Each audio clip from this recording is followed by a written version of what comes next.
All right, let's jump right into this explainer. We're going to unpack the absolute no-nonsense playbook for building, scaling, and ultimately selling a mobile app for life-changing money. Whether you're a seasoned developer or just someone with a killer idea and a ton of drive, the whole landscape of software acquisition has fundamentally shifted. So today we're looking at exactly what acquirers are actually hunting for and how you can reverse engineer a massive seven-figure payoff. Seriously, think about that for just a second. What if you could build a $1 million app without a single co-founder?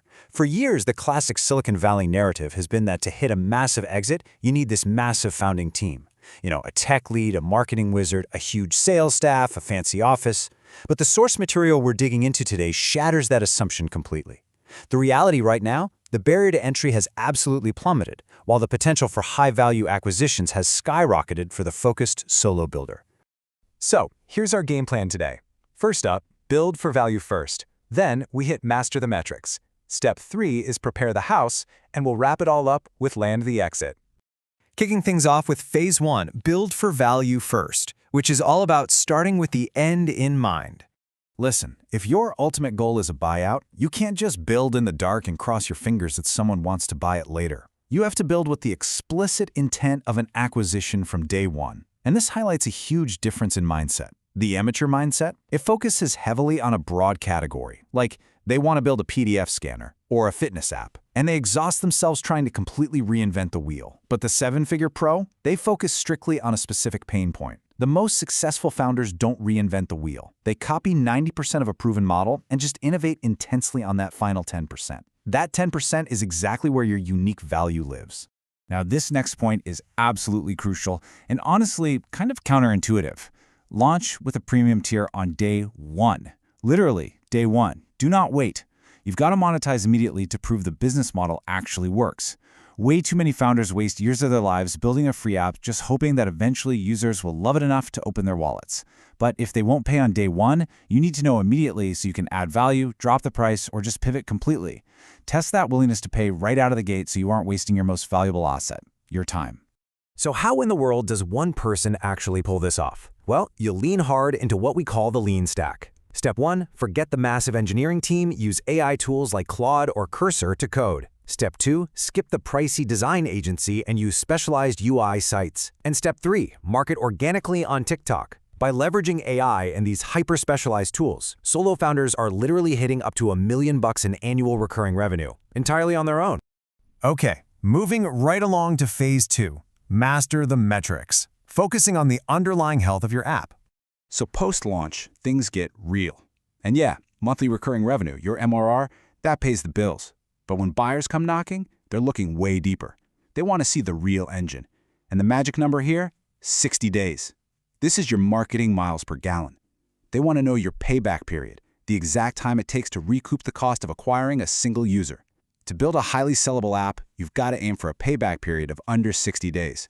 If you could efficiently turn ad spend into pure profit in under 2 months, buyers are going to be lining up to buy your machine and pour their own cash into it. But to actually hit that 60-day mark, you've got to be ruthlessly disciplined. Find one efficient channel and just double down.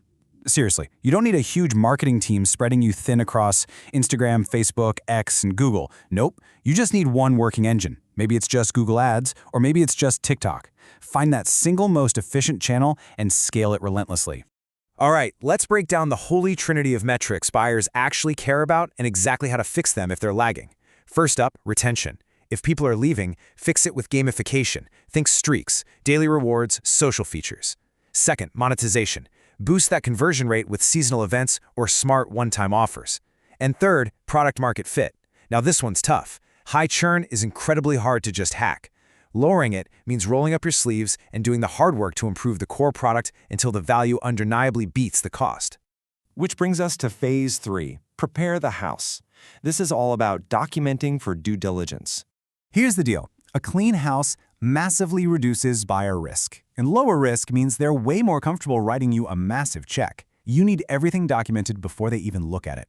For financials, you need a crystal clear P&L statement. For operations, keep a tight log of your infrastructure, your tools, your ad spend. And when it comes to standardization, please do not custom code your internal admin tools. Use industry standard systems for payroll and contractors. Buyers don't want to inherit a tangled web of custom code. They want reliable, predictable systems. But look, nobody's perfect, right? Every business has what the source beautifully calls the sewer. The sewer is just the inevitable messy stuff in every single business. Maybe your churn is a bit high, maybe you've got some serious technical debt, or messy equity splits from the early days. It's totally normal. Every single app has a sewer. Imperfections are just part of the game. The trick isn't hiding the sewer, it's how you handle it. Disclosing your messes early in due diligence builds a ton of trust with the buyer. Let me be real with you, finding skeletons in the closet at the 11th hour will almost always kill a deal dead. But if you're upfront about your technical debt from day one, you and the buyer can sit on the same side of the table and actually figure it out together. Your best risk management tool is just pure transparency. And that brings us to the final stretch. Phase 4, land the exit, where we actually close the deal. So, the app is built, metrics are dialed in, the house is clean, now you're in the big leagues of buyer relations. And the real secret here? Reach out to potential buyers way before you're actually ready to sell. Just shoot them occasional updates, your growth, your highs, your lows. The absolute biggest, most lucrative payouts almost never come from a desperate cold email during a sale. They come from years of built-up trust. You want to be on their radar long before you're ready to hand over the keys. To pull that off, you've got to flip your mindset as a founder.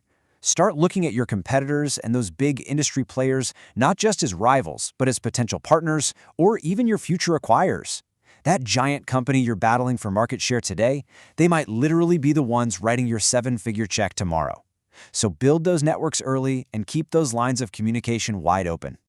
We've covered a ton of ground in this explainer today. You know the drill now. Prioritize a real pain point, monetize on day one, use AI to stay lean, master that 60-day payback period, keep your documentation pristine, and cozy up to buyers early. You literally have the 7-figure playbook right in front of you. The barrier to entry has never been lower, and the upside is just astronomical for a solo-focused creator. So, the only question left for you is, what are you building today?